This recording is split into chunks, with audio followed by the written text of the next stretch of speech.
kasih rahasia ya. Ini diantara kita saja nih. Ada kebiasaan calon penghuni surga yang sering dikerjakan di bumi.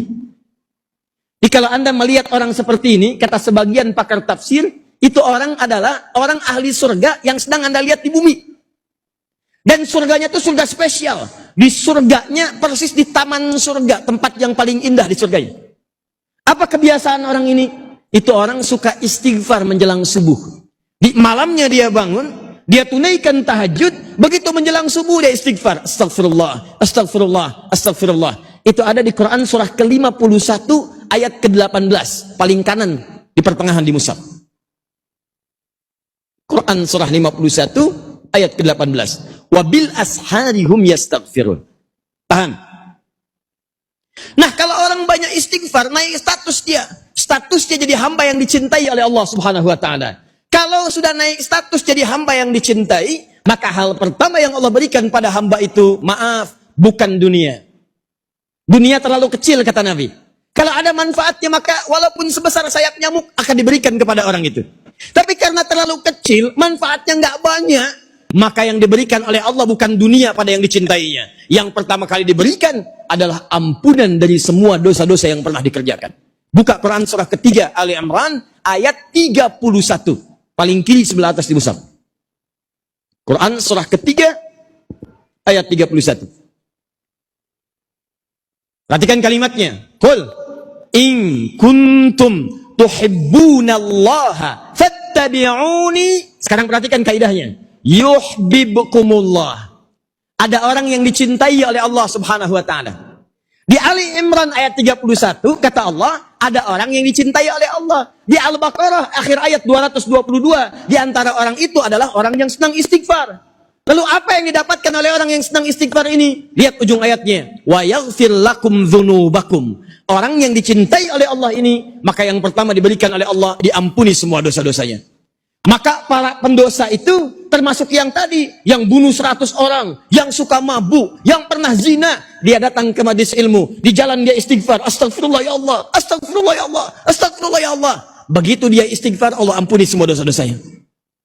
Kosong dosanya, habis. Karena dosanya kosong, terus dia punya amalan. Apa amalannya? Langkah pertama yang dia gunakan setelah diampuni dosa adalah melangkah ke majelis ilmu.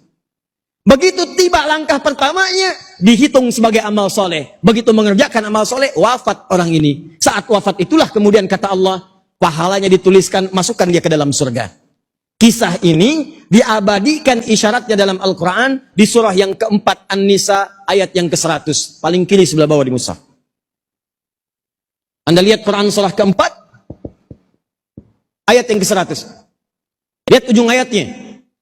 Wa may yakhruj min baitihi muhajiran ilallahi war rasuli thumma yudrikhul maut faqad waqa'a ajruhu 'ala Allah. Siapa yang mau berubah, berhijrah. Hijrah itu bukan pindah tempat. Hijrah itu berpindah dari kebiasaan yang tidak disukai oleh Allah, pindah kepada keadaan yang lebih disenangi oleh Allah Subhanahu wa taala. Tidak mengharuskan pindah tempat. Anda misalnya tinggalnya di mana? Di Tangerang. Rumah Anda misalnya di komplek Alam Sutra. Tinggal di Alam Sutra. Ini ada Masjid Al-Asmaul Husna. Ini masjidnya, ini rumah Anda di sini. Jarak ke masjid cuma 5 meter. Bahkan speaker masjid itu ke rumah Anda begini. Ada yang jaraknya 500 meter dari masjid. Yang 500 meter sebelum adzan tiba, dia sudah ke masjid. Adzan asar misalnya. Jam 3, 15, 18, misal saja. Misal. Begitu tiba adzan asar, 15, 18. Ini sebelum adzan sudah ke masjid. Yang 5 meter, ini mic masjid. Toanya. Jarak cuma 5 meter. Arah mic-nya ke rumahnya. Allahu Akbar. Sudah sampai komat, belum tergerak hatinya untuk ke masjid.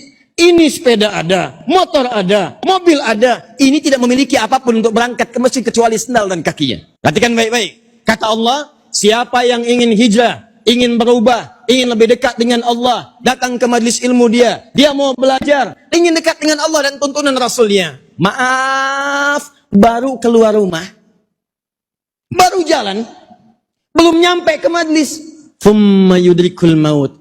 Tiba-tiba maut menjemputnya lebih cepat dari apa yang dia bayangkan. Faqad pakai fa dan qad. Fa-nya harfu atfin rabitin baina syai'aini bila hudud. Huruf yang merangkai dua peristiwa berlangsung dengan cepat. Qadnya harfu tahqiq, huruf yang menjamin memastikan sesuatu. Kata Allah, begitu dia wafat, kejadian pertama wafat. Kejadian kedua, pemberian pahala untuk masuk ke surga. Antara wafat dengan dikasih pahala, fa, tidak ada jeda. Begitu orang ini wafat, seketika pahala yang diberikan. Qad, saya jamin, kata Allah, kalau orang ini benar-benar berniat untuk berubah, walaupun belum sampai ke majelis ilmu, wafat di tengah jalan, maka saya akan langsung cepat berikan pahalanya, dan saya jamin surganya. Begitu cara menerjemahkannya. Maksud saya begini, orang belum nyampe ke masjid saja, belum nyampe ke majelis ilmu, wafat di tengah jalan, bisa masuk surga. Pernah bunuh 100 orang, rajin mabuk, pernah zina, pernah mencuri. Ini antum kan tadi saya absen. Bunuh orang nggak pernah, mabuk tidak pernah, menyakiti orang juga hampir tidak pernah dikerjakan. Anda sudah masuk ke majelis ilmu, di masjid lagi, masa nggak bisa ke surga? Yang belum nyampe aja masuk surga, masa Anda yang sudah masuk ke masuk surga? Jadi kalau ada orang sudah hadir di sini, dan dia belum berubah juga, belum mau dekat dengan Allah, sementara Allah sudah lembutkan hatinya datang ke majelis ilmu, maka yang salah bukan Allahnya, yang salah orangnya memang nggak pengen ke surga. Jadi saya ingin katakan, siap berjanji insya Allah, mesti ada perbedaan antara masuk dengan pulang. Begitu nanti kita pulang, keluar dari masjid ini, insya Allah kita sudah lebih dekat dengan Allah Subhanahu Wa Taala. Insya Allah. Baru saya jelaskan, yang area situ sudah mulai bersinar wajahnya. Masya Allah. Kena pancaran lampu. 1. 2. Agak cepat. Orang yang datang ke majelis ilmu, dari jalan, sampai masuk, sampai pulang, berpeluang mendapatkan ridha malaikat. Yang kedua maknanya adalah mengaminkan doa-doanya. Masya Allah. Jadi kalau Anda berangkat dari rumah, sampai ke majelis ilmu, sampai pulang, isi dengan doa. Dan bu, saya berikan berita gembira. Orang yang datang ke majelis ilmu, ketika kemudian dia bermohon kepada Allah, itu malaikat seketika mengaminkan doanya. Allahumma amin, Allahumma amin, Allahumma amin. Jarang-jarang ada orang berdoa, malaikat ngaminkan. Di antara ciri yang dipercepat pengabulan doanya oleh Allah adalah doa yang diaminkan oleh para malaikat. Makanya saya mohon nanti saat berangkat, sudah nyampe di sini, pulang, berdoa kepada Allah. Walaupun Ustadz belum datang, doa. Ustadz sudah datang, selesai doa. Pulang, doa. Mungkin itu di antara rahasianya. Ada doa belum terkabulkan. Inilah waktunya kita bermohon kepada Allah Subhanahu Wa Taala. Yakin insya Allah? Jadi itu yang saya sampaikan.